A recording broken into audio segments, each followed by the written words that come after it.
All right, I'm back. Sorry about that. I did not realize when I paused the video that I was ultimately putting myself in a position to either have to delete said video or just post it. Still new to this, guys, still trying to figure everything out. So if you know of a way where I can take two videos and turn them into one, definitely leave that in the comments below.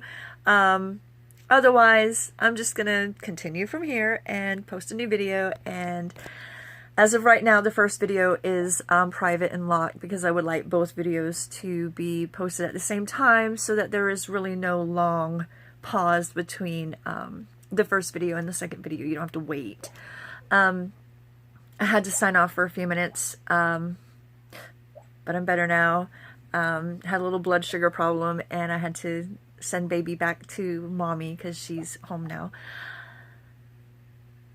So, back to what I was discussing before, and that's comedians being the ones we're at war with right now. It seems like no comedian can say anything that could be taken as a way of offending someone. And I find that to be ridiculous because a lot of comedy is offensive. You have your G-rated comedy, but then things can escalate to a point where you have vulgar comedy. And we went through this already. Like, we already know the freedom of speech stuff. We already know that even though what you say might be considered just hideous, you still have a right to say it. Look what happened back in, what was it, like the late 80s, early 90s with 2 Live Crew. They had obnoxious music. It was kind of funny too, really. But they had to fight to allow to continue to make their music because so many people were offended about it. And what was the argument? If you're offended by it, don't listen to it, right? Right. So if your favorite comedian just happens to say something that you're offended by, I mean, you can either brush it off your shoulders and be a grown-up and say, okay, well, I'm not necessarily going to agree with everything a comedian says, and I'm not necessarily going to think everything he says is funny, but I at least understand it comes from a humorous place, and it's not intended to be ugly or foul or negative, and just kind of move on from there and not hold on to the offense so deeply to the point that you're going on social media the next day and ripping this comedian apart because your feelings are hurt. If it's a comedian you've never seen before, I think I discussed this in another video, take people for who they say they are. And if you see a comedian who has the kind of sense of humor that you are easily offended by, turn him off. So simple, right? But no, we have so many different ways to air out our grievances and our opinions that when we have a very small group of people who are very large in their vocal opinion to the point that you're attracting everybody's attention, and now a comedian is apologizing for what he said, I'm sorry, it's the death of comedy, really. I mean, you're really trying to destroy a whole culture of people who have made a career out of making you laugh over being human. That's really all it is just taking things that we do as people and showcasing them in a way to make us laugh. It's not meant to make us feel offended and gross and just appalled at the presence of this person and what they just said. And if you're taking it that way, maybe comedy just isn't for you. Everybody needs to laugh. And if you can't laugh at yourself, and you can't laugh at your best friend, and you can't laugh at the comedian on the TV, who can you laugh at? I mean, seriously, the only thing that's left are rich white men. And I'm sorry, those jokes are just kind of played out in my book. I think we really need to take a step back and realize that not everything needs to be nitpicked to death until you get your way. Turn it off. Don't watch it. Don't listen to it. And your problem is very, very easily solved.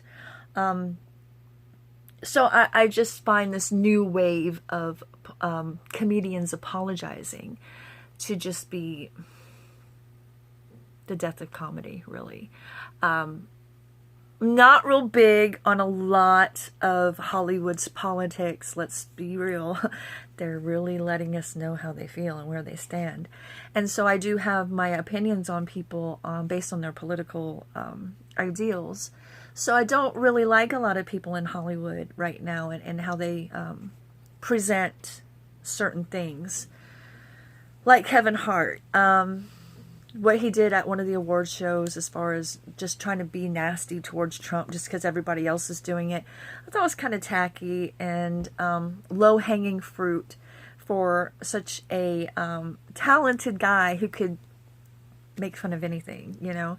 And so when I saw that tide turning and him starting to be a little bit vocal about his politics, I'm like, man, another one, really? Shit. I hate it when they breathe so much life into that part of them that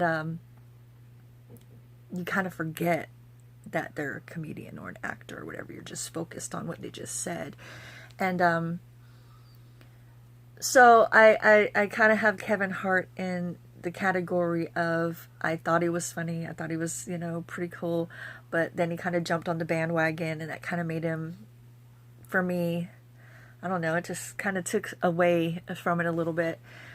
But I was cool, you know, I'm not one of those people, someone said one wrong thing or something that I felt that I didn't like, so I'm just not going to watch their stuff anymore. I mean, I'm not that crazy. Now, when Eminem said all Trump supporters can go fuck themselves, I did take that personally. But when Kevin Hart was back in the news, because somebody had pulled out some old tweets about what he had said about not wanting his child to be gay, I was like, here we go. They're eating their own. Now he's going to see exactly the other side, the backlash of not saying or doing the right thing. Even though what he said before was completely okay in the time that he said it, but now we're pulling it from the past and bringing it into the present to now judge it again. And I thought this is a wonderful opportunity for someone in Hollywood to see how easy it is to eat their own just based off of nothing. I mean, there was no reason to go pulling those tweets out of thin air from 10 years ago and blasting them for everybody to see today and then judge him and say, now you should apologize. And I mean, I don't even know if that's what they were looking for, or if they were just trying to find a way to bring drama to a man who was successful and was once again going to host the Oscars or whatever award ceremony it was. And I thought, okay, here's his chance to set them all straight. Because even though his politics seem to be running a little liberal, he has to see this for what it is and know that he should not cave to this kind of mentality. So he gets on social media and he says that. He's like, dude, this was 10 years ago. I'm a different person now. I would never tell these same jokes today the way I told them before because we're in a different time now. I understand that it's wrong. And it really wasn't. But okay, I can kind of roll with that. And that he was not going to apologize. Go, Kevin. Yes. Hours later, he comes back and apologizes. I lost all respect for Kevin Hart after that. It was one thing to say a couple of things here and there that made me believe that he was very anti-Trump or very anti-Republican. And that was cool because everybody absolutely has a right to their own opinion. I'm not going to judge for that. Not too harshly anyway. But to come out and apologize and then remove yourself from the very situation that he earned, that he was asked to do, because a couple loudmouth people pulled out some 10-year-old tweets.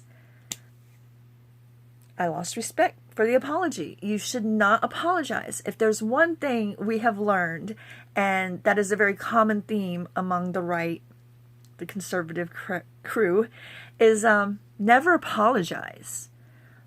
And I understand why they say that now. It's because you shouldn't have to apologize.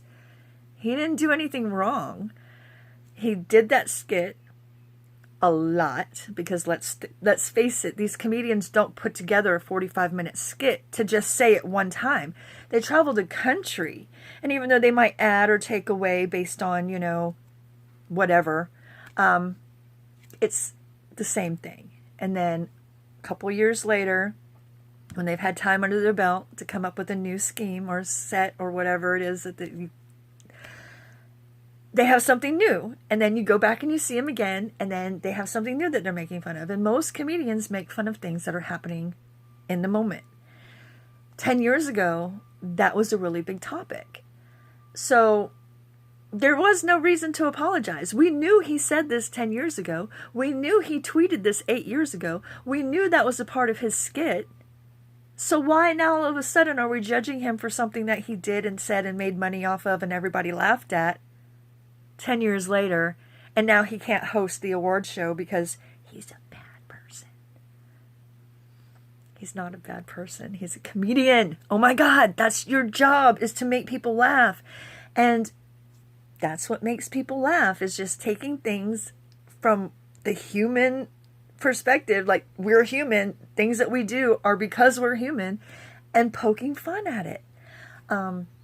Things that make you uncomfortable, things that make you angry. I mean, anything. You can take it and make a little joke out of it and bring a little humor into it. We need that. We can't just take life so seriously all the time. So when I was watching that video and I thought to myself, oh, is it okay for me to laugh at, this video? I should have never had that secondary thought in my mind to question what I was laughing at or what I perceived to be funny.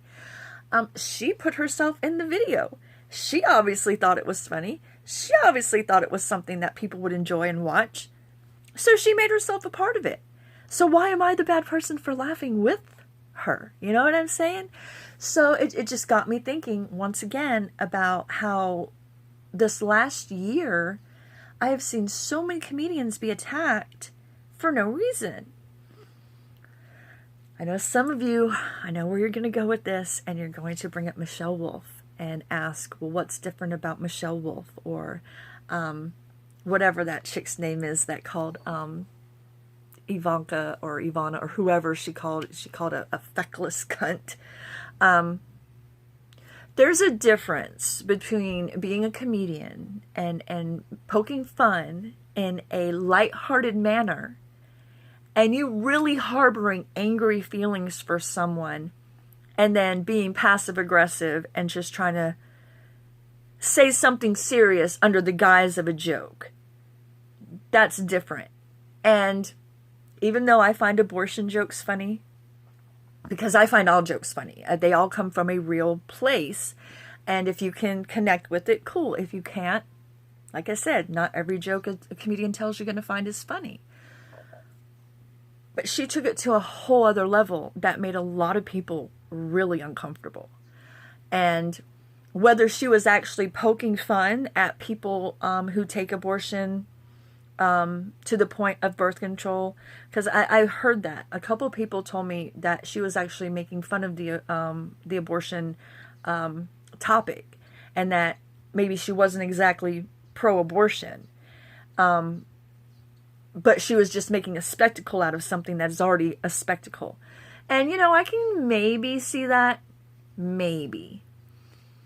But when you attack someone with the undertone that you actually believe it and that you're really actually serious about what you're saying, some people can feel offended by that. So when Michelle Wolf did her skit on Sarah Sanders, it seemed personal. I mean, it really seemed personal. And I think that's what people had a problem with her comedy, is that it just seemed too personal. And I understand that I guess these dinners are supposed to be roasts or whatever, but I have watched roasts. I've watched the Comedy Central roasts since they started, and I sometimes I'm like, damn, did he go there? Oh, shit. But when I watched Michelle Wolf, I was like, damn, calm it down a little bit. Wow. So when it comes to, like I said, you know, some of these comedians, even, what's his name? Can't even think of his name right now. The late night host, Jimmy Kimmel, him. Late night used to be funny. But when you have late night comedians constantly bashing the same person over and over and over and over, it starts to become more of a bully tactic than comedy. So I get that there's going to be lines in the sand where comedians have a line that they need to draw so that it doesn't come across ugly and nasty and as if you're attacking someone personally because that's how you actually feel about that person, versus telling a joke because it's actually funny. And so when people come at me with the whole, well, what about Michelle Wolf and what about, you know, all of these liberal comedians who are attacked for things that they say, not all of them, I feel, have the right to be attacked. Let's just make that clear. I don't think every liberal leftist comedian should be attacked.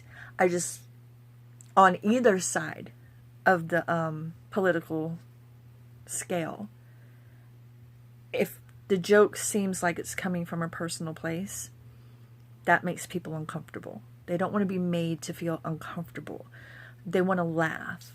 And when someone comes across like a bully, that's not funny. Late night comedy is dead because of that very pattern of every single night, it's a lecture, an attack, followed by a silly little joke to try to throw the whole thing into one comedy skit, when really it wasn't a comedy skit. It was a long-winded lecture with a joke at the end to save face and say, oh, I told a joke. So there are little key differences when you're discussing someone being offensive in comedy.